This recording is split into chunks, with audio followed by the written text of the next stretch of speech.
Hello friends, अगर आप एक चींटी से पूछो कि हम इंसान किस लेवल की सिविलाइजेशन है, तो एक चींटी के पर्सपेक्टिव से हम इंसान किसी गॉड से कम नहीं होंगे। लेकिन दोस्तों, क्या आपको पता है कि वैज्ञानिकों के अनुसार हमारे ब्रह्मांड में कुछ ऐसी सिविलाइजेशन भी मौजूद हो सकती है जिनके सामने हम चींटी जैसी हैसियत भी नहीं रखते हैं। 2009 में नासा के सिटीजन प्रोजेक्ट में वैज्ञानिकों ने केपलर स्पेस टेलीस्कोप के थ्रू कुछ ऐसा देखा जिसने साइंटिस्टों के होश उड़ा दिए। यह था द टैबी स्टार, जो आज तक रहस्य बना हुआ है। कुछ वैज्ञानिकों के अनुसार टैबी स्टार के चारों ओर एक ऐसी मेगा स्ट्रक्चर थी जो अपने सूरज की पूरी एनर्जी को खाए जा रही थी, और ऐसी मेगा स्ट्रक्चर तो हमसे काफी ज्यादा हाई एडवांस सिविलाइजेशन ही बना सकती है। तो सवाल है कि क्या हमसे एडवांस सिविलाइजेशन भी ब्रह्मांड में मौजूद है? अगर हाँ, तो हम इंसान कौन सी सिविलाइजेशन है और हम इंसान कितने एडवांस हो सकते हैं? दोस्तों, आज से 12,000 साल पहले धरती पर आइस एज लगभग खत्म होने को थी। इस समय हम इंसान किसी ट्राइब की तरह काफी प्रिमिटिव थे, लेकिन धीरे धीरे हम इंसानों ने एक सोशल स्ट्रक्चर में ढलना शुरू किया। इन 12,000 सालों में हमारी सिविलाइजेशन ने काफी तरक्की की, और सिर्फ पिछले 200 सालों में हम इंसानों का दायरा अंतरिक्ष तक पहुंच गया है। वैज्ञानिकों के अनुसार हमारे पास जितनी एनर्जी बढ़ती है, उतना ही हम अपनी सिविलाइजेशन को और आगे पुश कर पाते हैं। यह संभव है कि हमारी पृथ्वी के अलावा अन्य ग्रहों पर मौजूद सिविलाइजेशन हमसे भी ज्यादा एडवांस हो।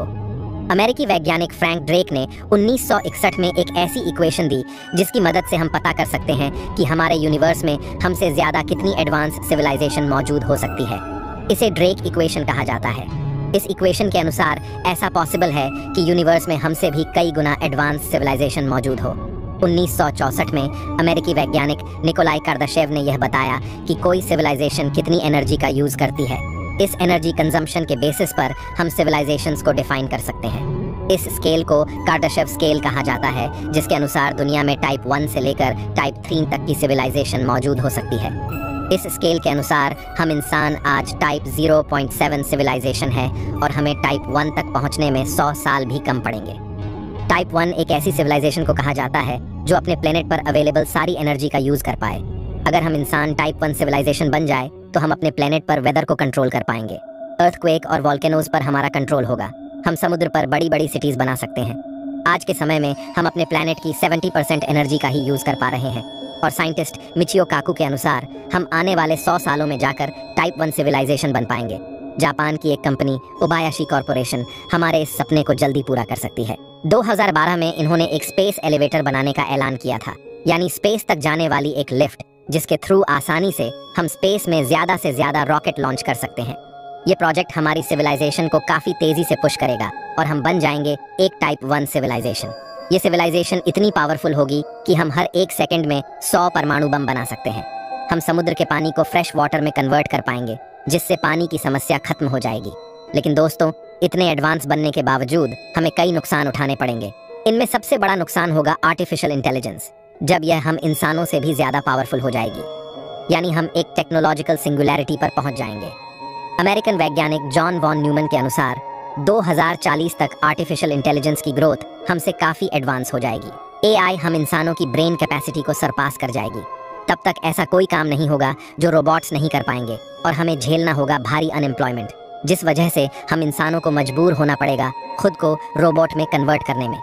एआई की वजह से आने वाली इन प्रॉब्लम से कम्पीट करने के लिए हमें बनना पड़ेगा साइबॉर्ग, यानी आधे इंसान और आधे रोबोट। इसमें हमें अपने ब्रेन के कैपेसिटी बढ़ाने के लिए टेक्नोलॉजी को ब्रेन में इम्प्लांट करना होगा, जिससे हम अपनी ब्रेन कैपेसिटी बढ़ा सके।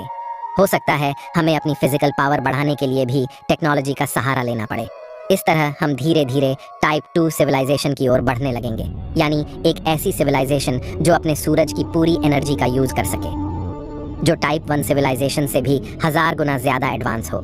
ऐसी आधुनिक सभ्यता सूरज के चारों ओर एक ऐसी स्ट्रक्चर बना सकती है जो सूरज की पूरी ऊर्जा को स्टोर कर सके। इसे डायसन स्फीयर कहा जाता है। इस मेगा स्ट्रक्चर का सरफेस एरिया धरती से 60 करोड़ गुना ज्यादा होगा। अगर हम टेलीस्कोप की मदद से किसी स्टार के चारों ओर ऐसी मेगा स्ट्रक्चर ऑब्जर्व कर पाए, तो समझ लीजिए हमने एक एडवांस्ड एलियन सिविलाइजेशन को खोज लिया है। 2009 में नासा के सिटीजन प्रोजेक्ट के अंडर केपलर स्पेस टेलीस्कोप से साइंटिस्ट ने एक ऐसे स्टार को खोज निकाला जिसके चारों ओर कुछ ऐसी ही मेगा स्ट्रक्चर होने की संभावना जताई गई। ये था द टैबी स्टार। कुछ रिसर्चर्स आज भी ये मानते हैं कि इस स्टार के चारों ओर एक एलियन मेगा स्ट्रक्चर हो सकती है। अगर ये सच में एग्जिस्ट करते हैं तो इसके सामने हम इंसान एक चींटी के बराबर होंगे। एक टाइप 2 सिविलाइजेशन हवा में उड़ने वाली बड़ी बड़ी सिटीज का भी निर्माण कर सकती है। अंतरिक्ष में काफी बड़े स्पेस हैबिटेट्स भी बना सकती है, जहां लाखों इंसान अपनी जिंदगी बिता सके। यह धरती से टकराने वाले किसी भी एस्टेरॉयड को पहले ही तबाह करने में सक्षम होगी। इस सिविलाइजेशन के लोग किसी भी प्लेनेट को टेराफॉर्म करके धरती की तरह हैबिटेबल बना सकते हैं। आसानी से इंटरप्लैनेटरी वेकेशंस एंजॉय कर सकते हैं। वे ऐसे एडवांस मटेरियल भी खोज सकते हैं जिनसे बनी प्रोब्स को सूरज के अंदर भी भेजा जा सके। अगर हम टाइप 2 सिविलाइजेशन बन जाए तो हमारे पास इतनी पावर होगी कि हम पूरी धरती को अपनी जगह से मूव कर सकते हैं। आज से 5 अरब साल बाद सूरज रेड जायंट बनकर फैलते हुए धरती को निगल लेगा। ऐसी सिचुएशन में हम धरती को आसानी से बचा पाएंगे। वैज्ञानिक मिचियो काकू के अनुसार हम इंसानों को इस लेवल पर पहुंचने में कम से कम 1000 साल लग जाएंगे। टाइप 2 सिविलाइजेशन बनने के बाद अब इंसान हर एक स्टार की एनर्जी को भी कंज्यूम करने लग जाएगा, और ऐसा करते करते उसे 1 लाख साल लग जाएंगे अगले लेवल की नई एडवांस सिविलाइजेशन में तब्दील होने में, यानी कि टाइप 3। कुछ रिसर्चर्स के अनुसार हमारे यूनिवर्स में मौजूद कुछ एलियंस टाइप 3 सिविलाइजेशन के लेवल पर मौजूद हो सकते हैं, लेकिन वो हमें इस बारे में पता नहीं लगने देना चाहते। एलियंस की ऐसी सिविलाइजेशन इतनी ज्यादा पावरफुल होती है कि यह अपनी पूरी गैलेक्सी की ही एनर्जी को यूज कर सकती है। गैलेक्सी में मौजूद सभी तारों, न्यूट्रॉन स्टार्स और यहाँ तक कि ब्लैक होल्स की एनर्जी को भी कंज्यूम कर सकती है। एक टाइप 2 सिविलाइजेशन के तौर पर जब हम इंसान हमारी गैलेक्सी के सभी तारों की एनर्जी को कब्जा करेंगे, तब हो सकता है कि हमारा सामना इस टाइप 3 सिविलाइजेशन से हो जाए। ये सिविलाइजेशन इतनी पावरफुल होगी कि ये खुद से नए स्टार्स भी बना सकती है जिनसे एनर्जी प्रोड्यूस की जा सके। इस सिविलाइजेशन के पास अनंत ऊर्जा होगी जिससे वो कुछ भी मुमकिन कर सकते हैं। इस समय तक हम इंसान शायद ही बचेंगे, क्योंकि अब तक हम इंसान साइबरनेटिक्स बीइंग में तब्दील हो जाएंगे, यानी लगभग रोबोट्स की तरह। इस सिविलाइजेशन के लिए एक गैलेक्सी से दूसरी गैलेक्सी तक ट्रेवल करना काफ़ी आसान होगा।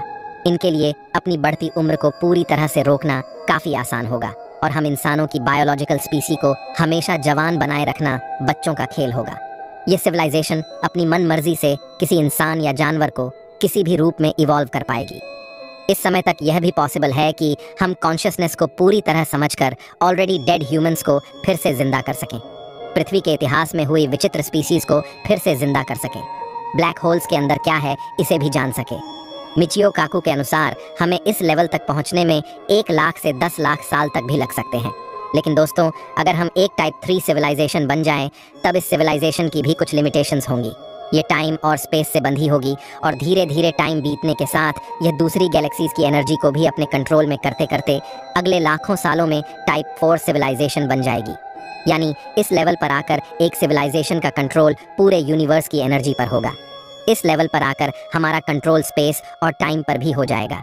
अब हमारी सिविलाइजेशन टाइम और स्पेस को भी मैनिपुलेट कर पाएगी, यानी अब हम मल्टीवर्स में कहीं भी किसी भी कोने पर पलक झपकते ही पहुंच पाएंगे, क्योंकि अब हमारे पास इतनी एनर्जी होगी कि हम एक वर्म होल को बना सके, इसके थ्रू सीधे बिना कोई टाइम लगे कहीं भी पहुंच सके। इस समय तक हम लाइट की स्पीड से तेज चलने वाले स्पेसशिप भी बना पाएंगे, जिस वजह से हम टाइम ट्रेवल भी कर पाएंगे, यानी हम पास्ट में भी जा सकते हैं। हम डायनासोर्स को लाइव अपनी आंखों से देख पाएंगे, पृथ्वी और यूनिवर्स का जन्म देख पाएंगे।